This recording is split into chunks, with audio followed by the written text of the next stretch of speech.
Buenos días a todos. Muchísimas gracias por estar en este espacio con Carolina y conmigo. Me presento. Soy Juliana Velázquez, socia fundadora de Globalista, una firma que se dedica a la internacionalización de empresas, regiones y colectivos.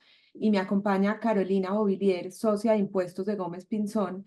Y entre las dos queremos hablarles hoy de la perspectiva fiscal de la internacionalización a través de la inversión extranjera y por qué lo consideramos importante. Nosotros entendemos internacionalización como un proceso mediante el cual las empresas y los países se conectan con el mundo a través de la inversión extranjera directa, a través del comercio internacional, a través del intercambio de talento, de tecnología y por supuesto también a través de la conexión entre los países. Particularmente en el tema de inversión extranjera directa, nosotros entendemos que la internacionalización se da con tres propósitos. El primero y el natural es una internacionalización de mercado en donde la empresa expande sus operaciones a otros países, pues con el objetivo de vender más o vender mejor, y ahora lo veremos con más detalle.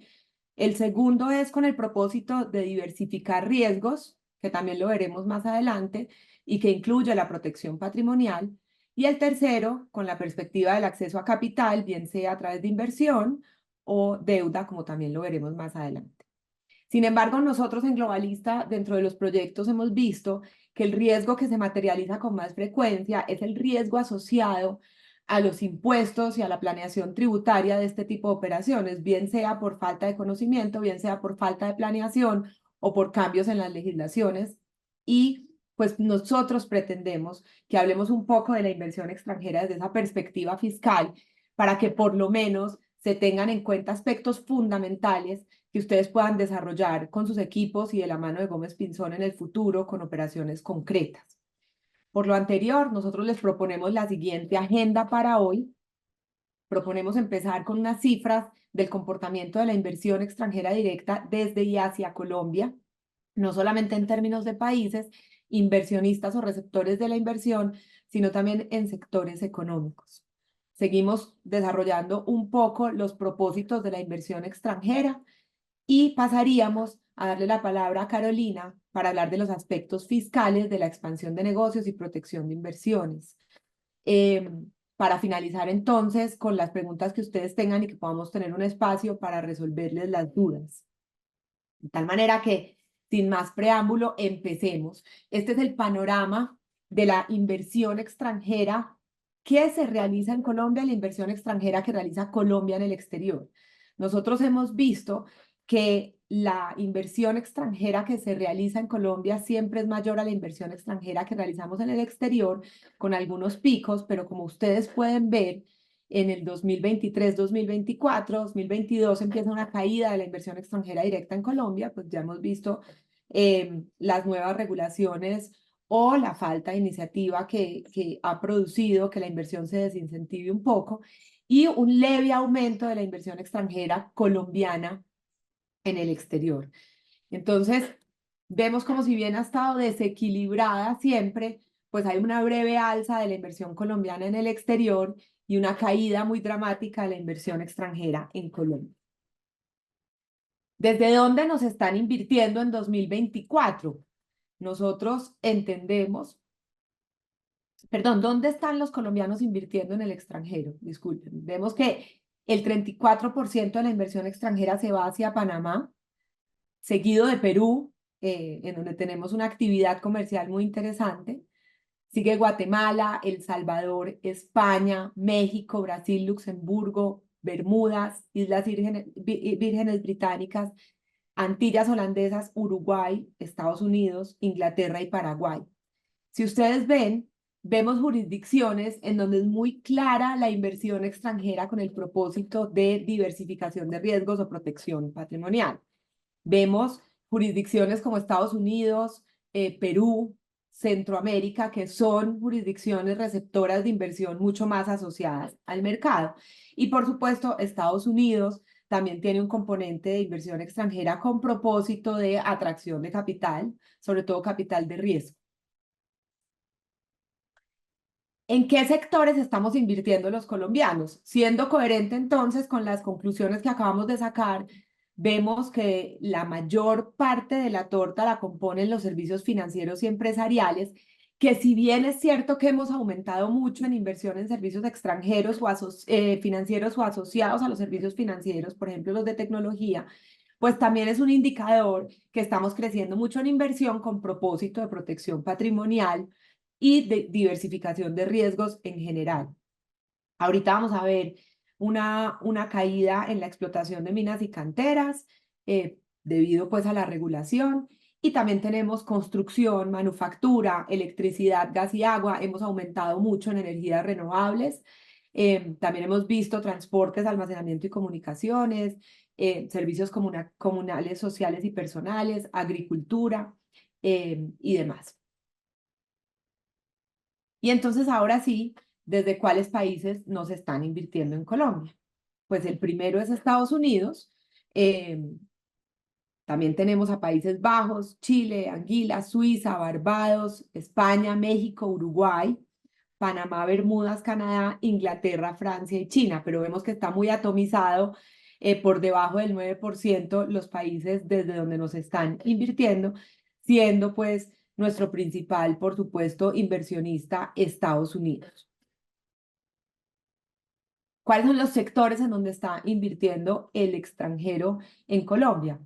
Primero, servicios financieros y empresariales, después le sigue industrias manufactureras, después le sigue el sector petrolero, por supuesto, el minero energético, aunque ha tenido una caída de la mano de explotación de minas y canteras, pero también tenemos, por supuesto, comercio al por mayor, agricultura, los servicios sociales y personales, electricidad, construcción y transporte.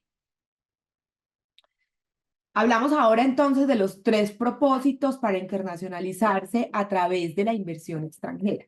Cuando uno habla de inversión extranjera vía mercado, está hablando de simplemente yo internacionalizar mi operación, que puede ser llevar productos, servicios o modelos de negocio de mi empresa a otros países, permitiéndome crecer en oportunidades, particularmente de negocio, aprovechar el talento internacional y aumentar, por supuesto, las fuentes de ingresos, o como diríamos nosotros, pues vender más y mejor.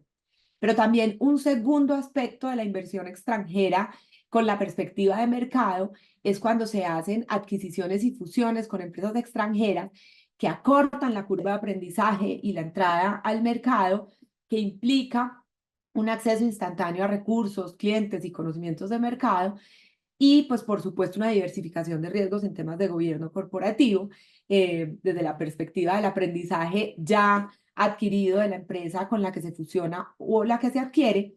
Y una tercera perspectiva es cuando yo, simplemente por generar una confianza en el mercado local, y esto es muy usual, pues desarrollo un vehículo legal en el país destino para poder facturar desde ese vehículo legal, para poder realizar negocios desde ese vehículo legal y generar una conexión más cercana con los clientes en el país destino.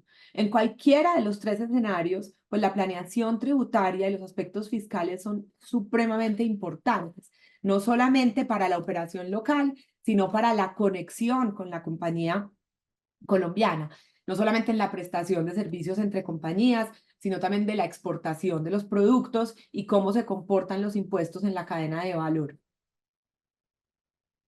El segundo propósito en inversión extranjera directa es la diversificación. Y la diversificación no es solamente de riesgos. Pues yo debería también pensar en una diversificación geográfica y aprovechar las regulaciones locales de los distintos territorios y los beneficios que ofrecen esas legislaciones. También diversificación de sectores, porque puedo ser mucho más dinámico en otros países. Diversificación de inversionistas, acceso a nuevas tecnologías y conocimiento, y, por supuesto, el bloque más importante es la mitigación de riesgos jurídicos, políticos y económicos, así como también el riesgo cambiario, pues que lo describimos como el incremento de reservas de divisas. Y por último, la internacionalización de inversión extranjera desde la perspectiva del acceso a capital. Esto empezó siendo muy asociado al mercado, al sector fintech, pero hoy en día, digamos que la mayoría de las empresas, incluso del sector real, pero también mucho del sector servicio, pues están creando vehículos legales en el exterior para la atracción de capital. Y nosotros vemos que la atracción de capital está compuesto a su vez por tres componentes. El primero es la inversión en firme, y entonces de todas maneras los inversionistas en muchos casos exigen, pero también digamos que prefieren vehículos legales en jurisdicciones que sean más atractivas para la regulación de la inversión, pero también acceso a capital de riesgo y también a estas nuevas formas de financiación que se pueden también convertir en inversión, como los SAFE y los créditos mezanine, que podemos hablar de eso en otra ocasión. Entonces se genera la necesidad de crear vehículos legales en el exterior, no solamente para proteger a quien recibe la inversión, sino también al inversionista y, por supuesto, pues también para proteger los activos estratégicos y valorarlos de cara a posibles transacciones. Nosotros entonces, alrededor de este camino de la inversión extranjera directa, desde esas tres perspectivas de las que acabamos de hablar, hemos visto en Globalista y con estudios de la OECD y de Chambers and Partners, hemos visto 5 riesgos desde la perspectiva fiscal. Primero, la doble imposición. La OECD estima que por no conocer la regulación asociada a la doble imposición o doble tributación, o por instalarse en países con los cuales no hay acuerdos de doble tributación, se pueden enfrentar a pérdidas las empresas de entre un 15 y un 30% de rentabilidad anual por exceso de costos fiscales. El segundo son regímenes fiscales diferentes.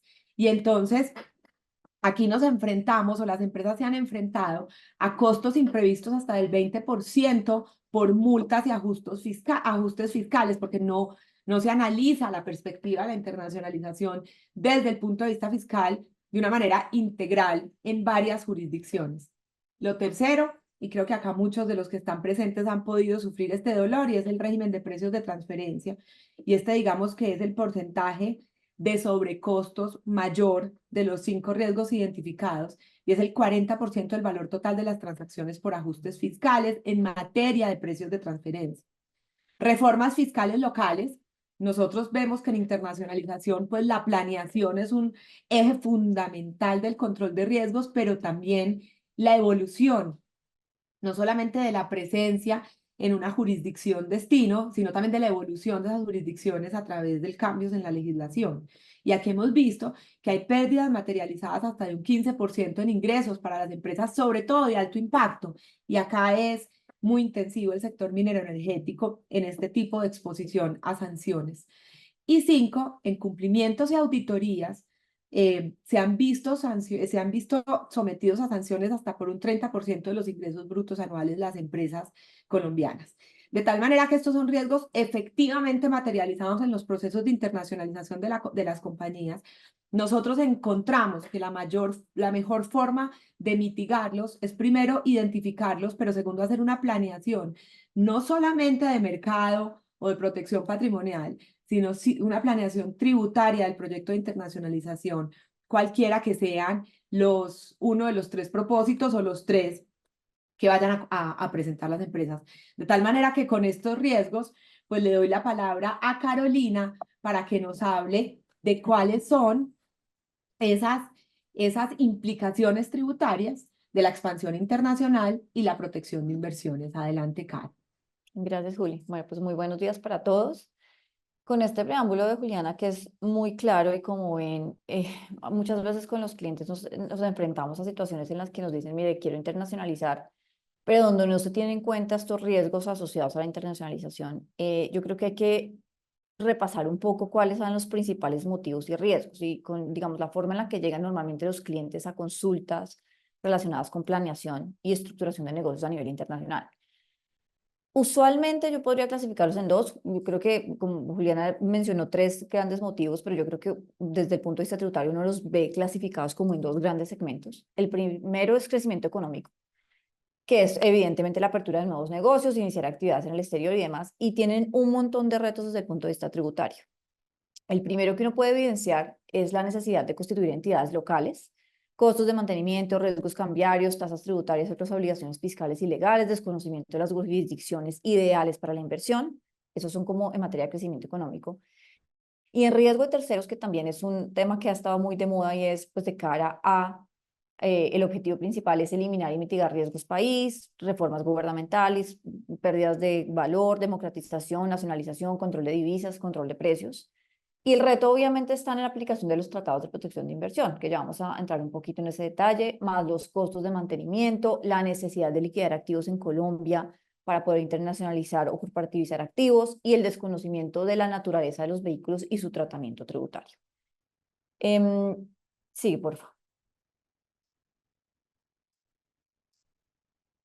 Listo. Entonces, ¿qué se tiene que tener en cuenta? Entonces, lo primero es, y es un tema que es clave, digamos, tener en cuenta y ahí, digamos, de la mano con un asesor como globalista, uno puede, digamos, analizarlo más profundamente. Lo primero ¿es absolutamente necesario constituir un vehículo en el exterior? Es decir, ¿de verdad es realmente necesario? Pues no necesariamente va a ser una obligación, una exigencia constituir un vehículo o una entidad en el extranjero. Para eso tienen que analizar la normativa y exigencias de cada país. No es lo mismo, por ejemplo, constituir una sociedad que va a desempeñar o iniciar con un negocio que va a tener ejecución de actividades reguladas, como por ejemplo temas mineros, energéticos, o por ejemplo en el caso de negocios que tengan incidencia directa en relaciones contractuales con los estados, como por ejemplo en licitaciones, porque en esos casos usualmente es absolutamente necesario contar con una presencia local. No ocurre lo mismo cuando, por ejemplo, mi negocio está enfocado más en la prestación de servicios o en actividades que se derivan de la explotación de intangibles. Por decir cualquier cosa, si mi actividad es el licenciamiento de software o servicios de software as a service, no necesariamente tengo que constituir una entidad en otro país. Eso dependerá, digamos, de un montón de factores que ya vamos a entrar a mirar. Otro de los criterios que hay que tener en cuenta de si es necesario o no constituir una entidad es cuando la normativa legal lo exige. ¿A qué me refiero con eso? Puede ocurrir que dependiendo de la actividad o dependiendo de la forma en la que se ejecuta el negocio, me pueden exigir constituir una entidad porque de lo contrario, por ejemplo, si yo contrato un distribuidor o un representante en ese país para adelantar actividades promocionales de los servicios o actividades que yo voy a prestar, se considera en ese país que existe una cosa que se denomina en materia tributaria como un establecimiento permanente. Eso significa, y la mayoría de regulaciones de los países establece que si yo tengo un lugar fijo de negocios con una persona que es dependiente, digamos, de mi actividad en Colombia y doy instrucciones, esa persona tiene facultad de cerrar negocios, cerrar contratos, yo como entidad colombiana tengo un establecimiento permanente en ese país.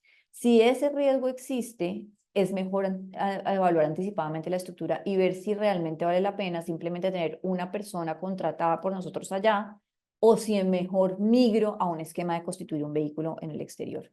Eso es clave y les digo que eso es uno de los elementos que yo creo que en esas estadísticas que nos presentó Juliana es absolutamente relevante para evidenciar casos en los que hay sanciones. ¿Por qué? Porque yo me contrato a una persona en el exterior para que desempeñe una actividad promocional y para que concluya contratos y para que consiga clientes. Y llega la administración tributaria y me dice, esta actividad que usted está haciendo es una actividad permanente para efectos fiscales y usted tiene que pagar impuestos como si fuera una sociedad legalmente constituida. Y como evidentemente no lo hice porque lo que tenía era un contrato con un representante, pues tengo un montón de sanciones derivadas de esa inconsistencia.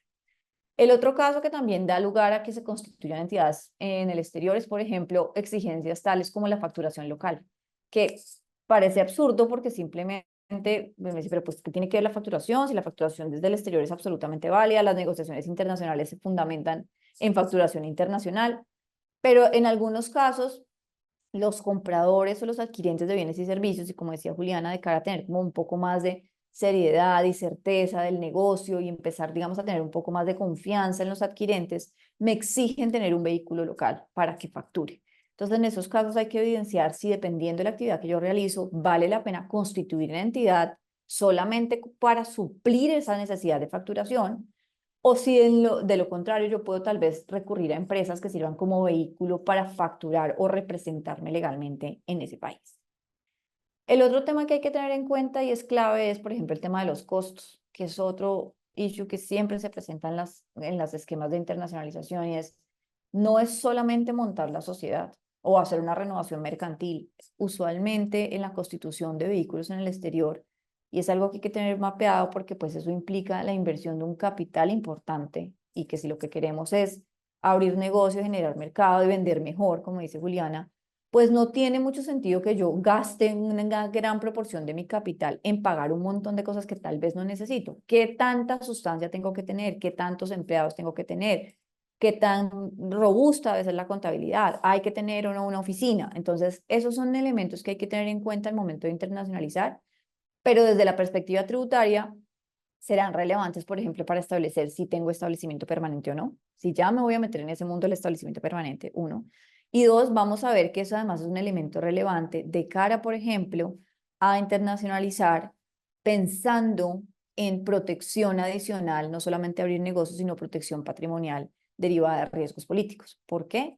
Porque Colombia tiene suscrito un montón de tratados de protección de inversiones con algunos países y la calidad de inversionista para poder invocar esos tratados se deriva de la sustancia que tenga el inversionista al momento de hacer una reclamación estatal. Entonces lo vamos a ver, eso funciona, digamos, se ha visto más recientemente de cara a las inversiones que hacen extranjeros en Colombia para proteger activos en Colombia y no tanto de Colombia hacia el exterior porque digamos los cambios o los riesgos políticos o riesgos país son menores, digamos, de cara a la forma en que los colombianos invertimos en el exterior.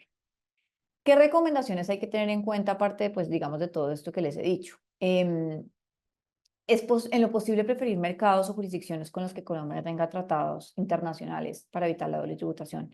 Esto genera un montón de ahorros y eficiencias que se traducen finalmente en reducción de costos. Acuérdense que en las estadísticas que nos mostró Juliana, que además son estadísticas ya medidas por la OECD, pues una gran proporción de los ingresos brutos se van en pagar impuestos derivados de no tener una jurisdicción favorable desde el punto de vista tributario, porque simplemente se generan obligaciones de pagar impuestos en ambos países, tanto en el país inversionista como en el país receptor de la inversión, y donde no existen mecanismos de alivio tributario. ¿Y eso cómo funciona en la práctica? Por ejemplo, en el caso de Colombia, existen normas que permiten en Colombia descontar algunos impuestos pagados sobre rentas de fuente extranjera. Y en virtud de los tratados hay normas particulares que establecen las condiciones y reglas para asegurar la eliminación de esa doble tributación en los dos países. Cuando no existen convenios, pueden surgir problemas derivados de precisamente esa doble imposición, porque ambos países están, digamos, exigiendo o tienen la potestad tributaria de gravar una renta. Finalmente eso genera un sobrecosto y entonces una tasa efectiva de impuestos que podría ser del 30%, derivado de la doble tributación, se convierte en una tasa efectiva del 45% en materia tributaria. Otro tema absolutamente clave, verificar el Claro, régimen, y dime. disculpa, te interrumpo, simplemente en línea a lo que dices, es muy importante, digamos, entender que muchas veces los tres propósitos se combinan y entonces todos deberían alinearse desde la perspectiva tributaria. Como lo hemos visto entre Gómez Pinzón y Globalista, se empieza un proceso de protección patrimonial, pero desemboca en un proceso de mercado y Ujú, evoluciona en un proceso de atracción de inversión. ujú. Entonces, la invitación un poco dentro de las recomendaciones tan pertinentes que estás haciendo es que no se miren de manera aislada, sino que se entiende que uno puede ser una evolución del otro, que se pueden manejar Correcto, de manera paralela. correcto. Y de línea con eso que dice Juliana, pues es lo que les digo. Por ejemplo, hemos visto recientemente mucha salida de capital colombiano tendiente a buscar protección de inversiones. Y eso se hace normalmente constituyendo un vehículo en el exterior, en un país que tenga un tratado de protección de inversiones, que permite que en una eventual nacionalización o expropiación haya algún tipo de protección para reclamarle al Estado el valor comercial de los activos expropiados. Y eso finalmente no funciona simplemente con la constitución de un vehículo cascarón. No puedo ir a montar una sociedad en España y ya. Tengo que abrir negocios en España. Entonces ahí se combinan esos dos elementos. Porque si yo quiero hacer la protección de inversiones, pero tengo necesariamente para poder invocar el tratado que tener sustancia de operación en España, pues tengo que internacionalizar mi negocio y abrir negocios efectivos en España. Entonces, ¿cómo se abren? ¿Cómo se hace la internacionalización? Ese es el mercado ideal. Esa actividad que yo quiero ejecutar es regulada o no yo. ¿Qué tan difícil es la ejecución de actividades allá? Etcétera. Entonces, como dice Juliana, eso finalmente se termina combinando. El otro tema, pues, que les estaba diciendo que es muy importante revisar es el régimen fiscal, no solamente la tasa de impuestos que va a pagar la sociedad, cuál va a ser el tratamiento, por ejemplo, de los dividendos, cómo me van a grabar los dividendos cuando se distribuyan dividendos del exterior a Colombia. Hay posibilidad de tomar crédito tributario por esos dividendos, hay tasas reducidas de dividendos que finalmente terminen en un balance de la inversión extranjera y lo que yo estoy haciendo termine siendo, digamos, más eficiente que distribuir dividendos localmente, por ejemplo. Las tasas de retención en la fuente de intereses, de servicios intercompañía, que es el tema de precios de transferencia que mencionaba Juliana, ese régimen fiscal hay que revisarlo. El régimen de precios de transferencia exige que las operaciones entre vinculados económicos se lleven en condiciones de mercado. Si yo no cumplo con eso, dispara un montón de multas y el llevarlas en condiciones de mercado exige que la utilidad reflejada en cada país corresponda a lo que en realidad debería obtener cada entidad. Entonces, usar esos mecanismos para asignar utilidades a un país que tiene una tasa más beneficiosa versus otra puede que no necesariamente sea viable atendiendo el régimen de precios de transferencia. Y finalmente el tema de estrategia de salida, porque pues muchas veces estás en inversiones pensando en que en el corto plazo o en el mediano plazo, sobre todo esto pasa, como decía Juliana, no solamente en estructuras hoy en día de startups, sino también en empresas del sector real que lo están haciendo, es yo quiero levantar capital, pero finalmente el inversionista va a salir, o yo como inversionista voy a salir de la estructura. ¿Qué significa vender? ¿Dónde voy a pagar impuestos? ¿Allá, acá o en ambos lugares? La internacionalización de activos, como les decía, liquidar activos en Colombia y sacarlos simplemente para tenerlos una moneda más fuerte, permite, digamos, tener los recursos en divisas, como explicaba Juliana, pero liquidar los activos tiene un peaje tributario. Necesariamente vamos a tener que pagar. Entonces, no siempre la internacionalización de activos, liquidando activos, es eficiente fiscalmente. Y por último, evaluar si el mecanismo para generar inversión o para recibir inversión debe ser capital o deuda.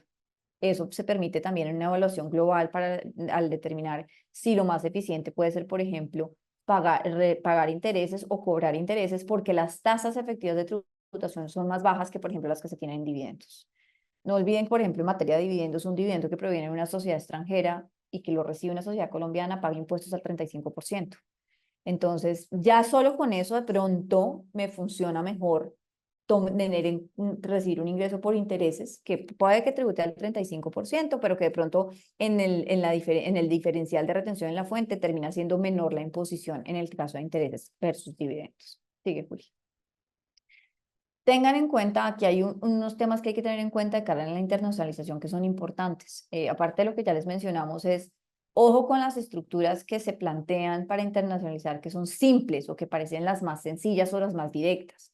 Uno de los elementos que muchas veces vemos que llega la gente con estructuras que están montando, que van a montar, donde simplemente lo que hacen es que se hace un aporte por una sociedad colombiana de un activo colombiano a una sociedad extranjera.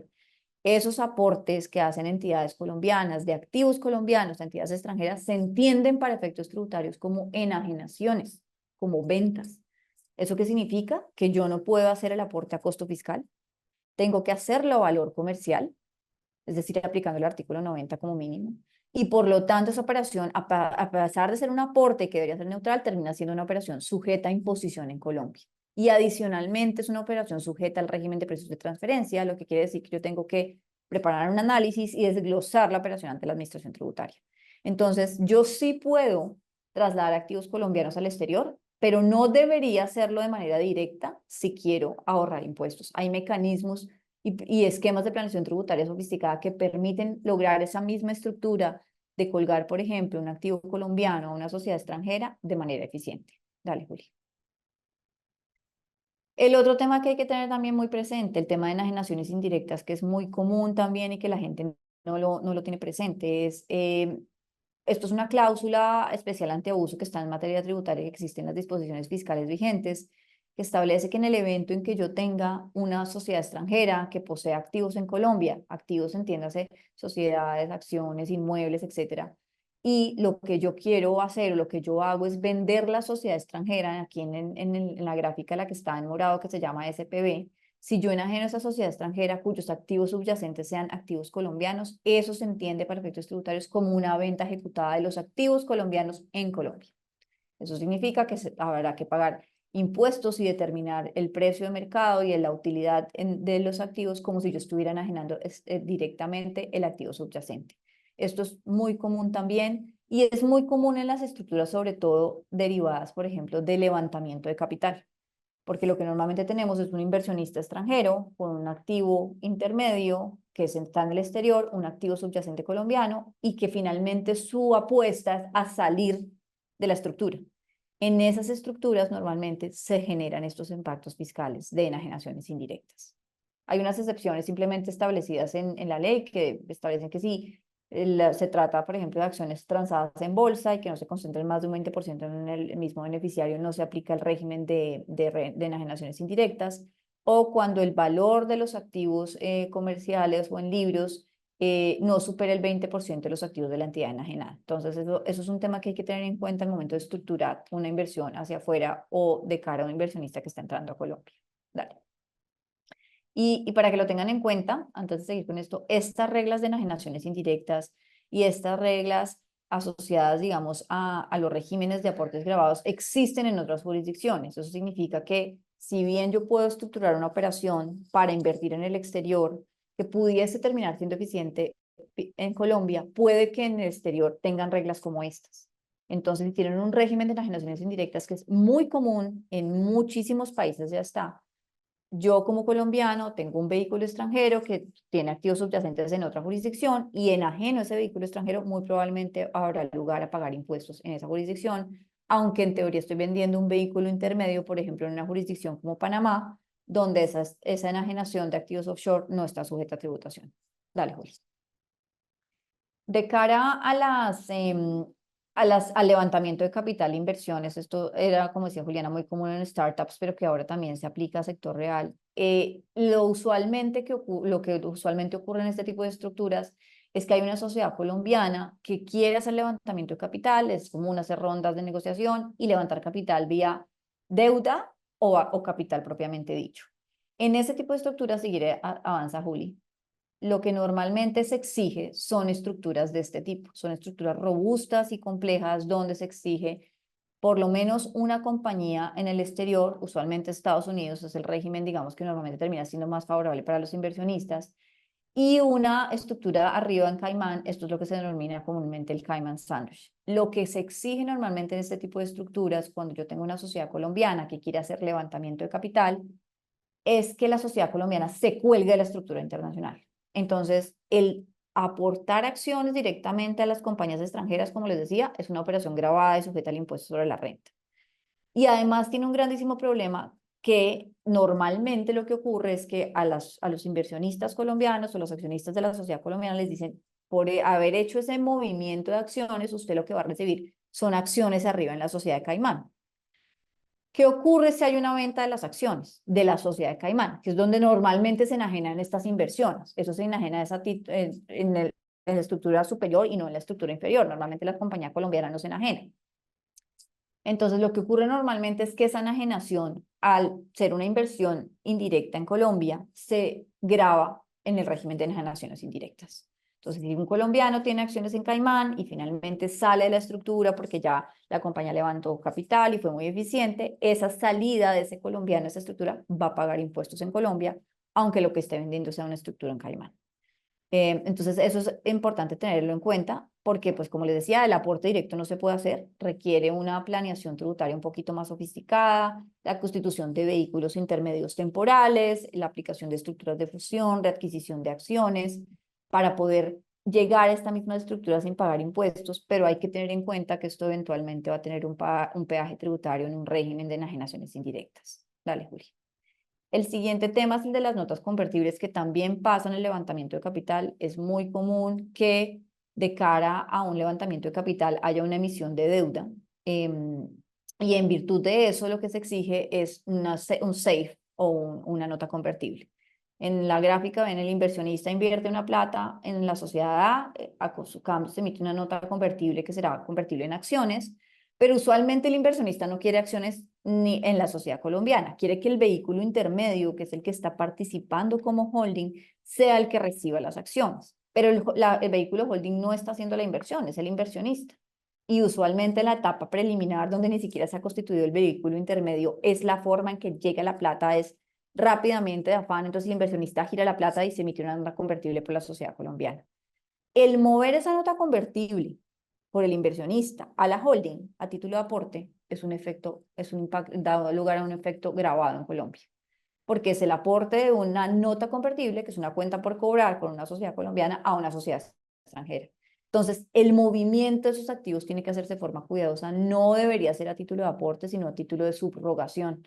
Y eso requiere unos esquemas contractuales específicos para que el movimiento de esa nota convertible quede como en el gráfico que está en la segunda parte.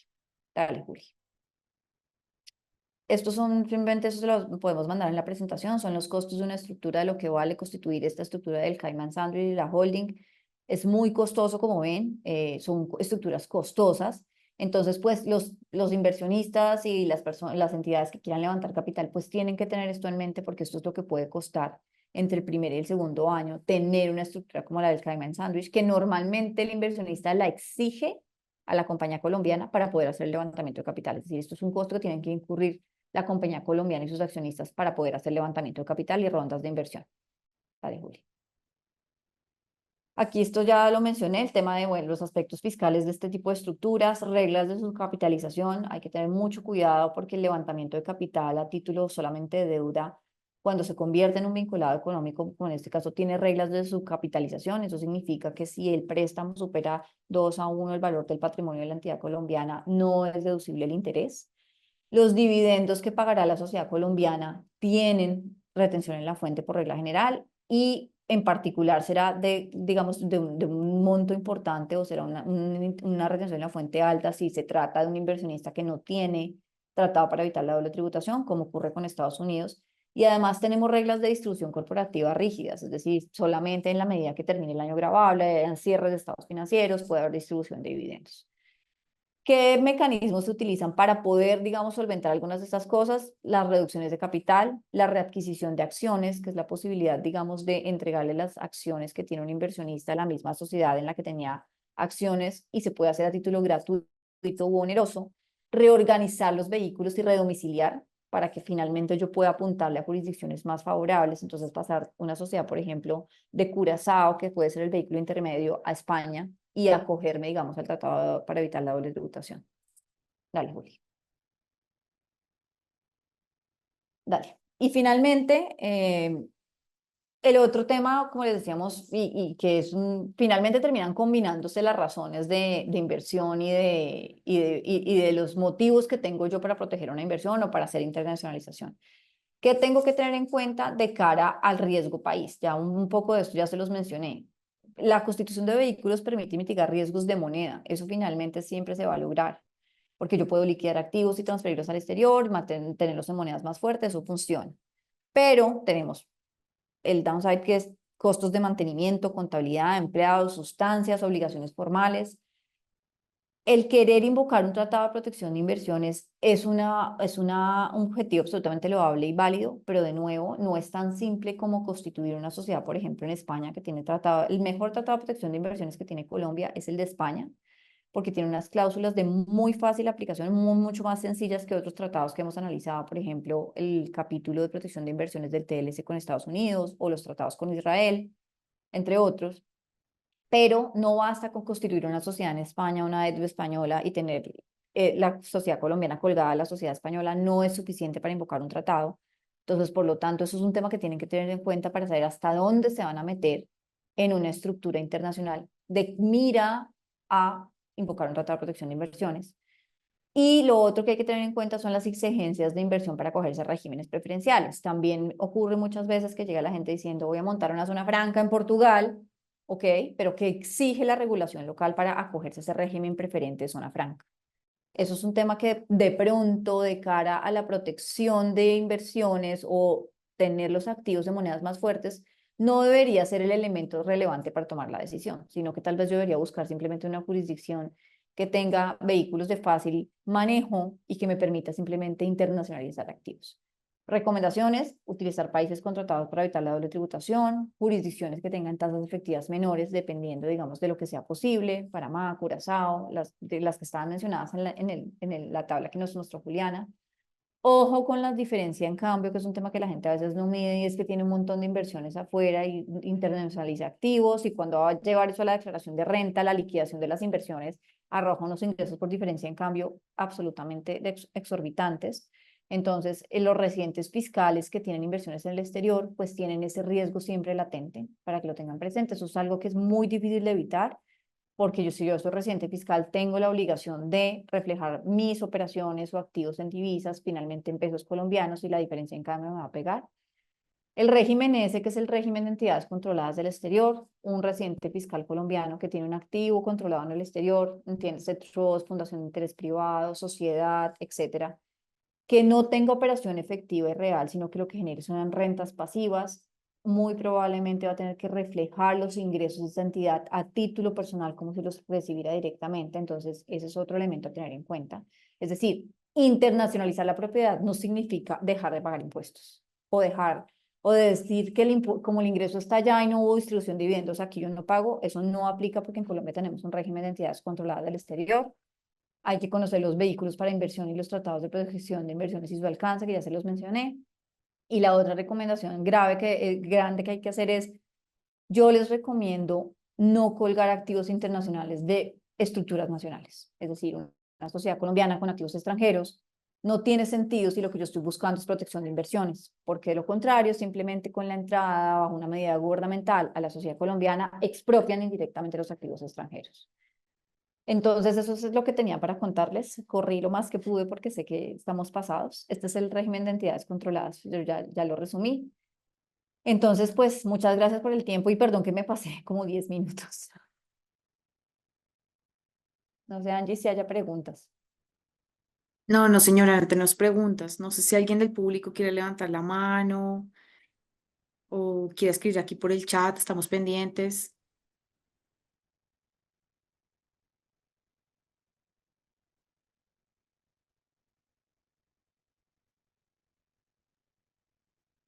De igual manera, les vamos a enviar por el correo electrónico la grabación de este webinar y la presentación para que la tengan ustedes ahí. Perfecto. Pues Muchísimas bueno, gracias muchas por... gracias a todos. Por ahí veo una pregunta. Ah, una pregunta. Que si pudiese hablar más detallado sobre el concepto de recompra de acciones, readquisición de acciones. Bueno, eso se los cuento ahí. Eso es un mecanismo que funciona muy bien para disminuir inversiones de forma eficiente. Entonces, la forma en que se estructura normalmente, eso se usa mucho, por ejemplo, en los clips de acciones o también se usa en inversiones en Colombia, y es un mecanismo en virtud del cual el accionista de una sociedad renuncia a sus acciones. Dice, yo no quiero más las acciones, quiero que la sociedad en la cual yo tengo la inversión readquiera las acciones, y eso se puede hacer a título gratuito u oneroso. Oneroso en Colombia tiene unas restricciones, y es que tiene que haber unas reservas de utilidades para poder comprar las acciones, y pues finalmente yo como accionista estoy vendiendo mis acciones. La readquisición gratuita es un regalo. Yo le regalo mis acciones a la sociedad de la cual soy accionista. Nosotros consideramos que eso desde el punto de vista fiscal no es una donación en estricto sentido, por una sencilla razón, y es que la sociedad que tiene las acciones al recibirlas no tiene un incremento patrimonial, porque eso ya lo tenía en su capital y simplemente se quedan como acciones en tesorería que pueden quedarse permanentemente ahí, o el día de mañana en la liquidación de la sociedad pues tendrá el efecto fiscal derivado de ese mayor valor. Pero finalmente quedan los otros accionistas con un activo subyacente más grande sin cambiar su participación accionaria, ni su valor nominal en las acciones, ni su costo fiscal en las acciones. Funciona muy bien para poder sacar activos que están en cabeza de una sociedad o de una persona natural que por la razón que sea de reorganización, tema patrimonial, no funcionan, y para que los que resultan en la sociedad o que permanecen como accionistas tengan un patrimonio, digamos, que se eleva sin efecto fiscal, porque se eleva a nivel de la sociedad, pero la sociedad ya lo tiene dentro del capital social, entonces no hay incremento patrimonial ni para los accionistas, ni para el que renuncia a las acciones, ni para la sociedad que tiene las acciones en tesorería. ¿Qué tan atractivo es Estados Unidos para invertir? Pues ahí yo creo que tenemos que mencionarlo, Juliana, tanto Juliana como yo, desde el punto de vista fiscal. Es atractivo de cara, por ejemplo, a mecanismos de protección de inversiones donde yo no voy a tener operación. Ya cuando entro a tener operación efectiva, pues eso genera pues los efectos fiscales propios de una operación en Estados Unidos, con tasas corporativas que van entre el 27 y el 30%. Son tasas menores que Colombia, pero evidentemente no es una jurisdicción que tenga una reducción de tasa pues mucho mayor a la que tenemos en Colombia, y menos de cara, digamos, a lo que viene con la reforma en teoría. Pero sí es atractivo y tiene además una ventaja desde el punto de vista fiscal, y es pues el hecho de que finalmente las estructuras allá permiten con ciertos, marcando las entidades con un check de box y demás, diferir los impuestos y generar, digamos, algunas disminuciones efectivas en la tributación de los extranjeros propietarios de la inversión. Entonces, desde el punto de vista tributario funciona y además tiene un régimen de intercambio de información bastante limitado, entonces pues hay mucha información que se queda por allá. Estados Unidos es un paraíso fiscal por naturaleza, entonces funciona muy bien. No sé, Juli, desde el punto de vista de mercado. Desde el punto de vista de mercado, tres aspectos importantes. El primero, en términos de sectores, Colombia está teniendo una actividad con Estados Unidos principalmente en servicios, agroalimentos, el sector químico y el sector textil, producto terminado. Desde la perspectiva de los sectores. Nosotros en Globalista tratamos Estados Unidos como un continente porque varía mucho la dinámica de mercado entre distintas regiones e incluso estados. Entonces, pues no es solamente Estados Unidos como un concepto general, sino pues Estados Unidos con sus estados y cada uno tiene una pertinencia para ciertos sectores o intereses particulares. Desde la perspectiva de los mecanismos de inversión, por supuesto, Estados Unidos es muy atractivo, no solamente por, como decíamos, genera mucha confianza en términos de compradores, de socios comerciales y de aliados estratégicos, sino también pues de la creación de vehículos legales para la atracción de capital de riesgo, deuda convertible en acciones o inversionistas. Estados Unidos tiene legislaciones que benefician mucho la protección de los activos estratégicos, la propiedad industrial, el know-how y demás, y pues tiene mecanismos de inversión que son mucho más flexibles, dinámicos, que los que nosotros podríamos entender hoy en Colombia. También sirve mucho como un hub de comercio internacional, es decir, si yo quisiera consolidar mis operaciones de comercio exterior en Estados Unidos a través de oficinas comerciales, pues se utiliza mucho y por supuesto es mucho más dinámico que en un país un poco más formalista como el nuestro. Y el tercero es que en la composición geopolítica de los últimos 3 años, pues hemos pasado de un offshoring en donde la perspectiva de la internacionalización era una perspectiva lejana a un nearshoring donde un poco nos recogemos y empezamos a proveer productos y servicios a jurisdicciones más cercanas. Eso hizo que México reemplazara a China como el principal socio comercial de Estados Unidos y México a su vez se va quedando un poco corto en ser capaz de proveer a Estados Unidos con ese mercado. Entonces Colombia se vuelve un aliado comercial estratégico para México con mercado final Estados Unidos. Entonces, si bien es cierto, México es un mercado atractivo en sí mismo, pues el corredor Colombia-México para proveer a Estados Unidos, pues también hace atractivo a Estados Unidos como receptor de la inversión a través de su principal socio comercial. Ok, gracias, Juli. Y finalmente la pregunta de cómo se ve hoy en día el concepto de prima en colocación de acciones, que se ve ocasionalmente en la internacionalización, pues esto sigue siendo un mecanismo ideal de cara a reducir el impuesto de registro. Ese es principalmente el uso que se le da a la prima en colocación de acciones. Se usa para otros mecanismos en los que yo necesito, digamos, tener en cuenta el valor patrimonial de las acciones atado al valor patrimonial intrínseco. Eso finalmente en algunos casos puede ayudar y cada vez se usa más en la internacionalización, es decir, la mayoría de estructuras en las que nosotros estamos mandando activos al exterior o internacionalizando propiedad, los usamos como mecanismo de prima en colocación de acciones.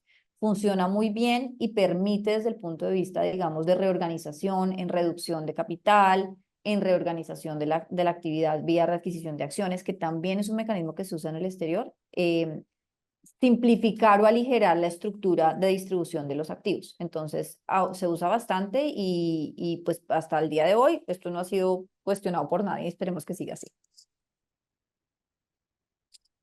Creo que no hay más preguntas, entonces pues nada, muchísimas gracias por el tiempo y por haberse quedado, a pesar de que nos pasamos unos minutos, y pues cualquier cosa estamos a la orden. Muchas gracias a todos. Gracias a todos. Feliz día.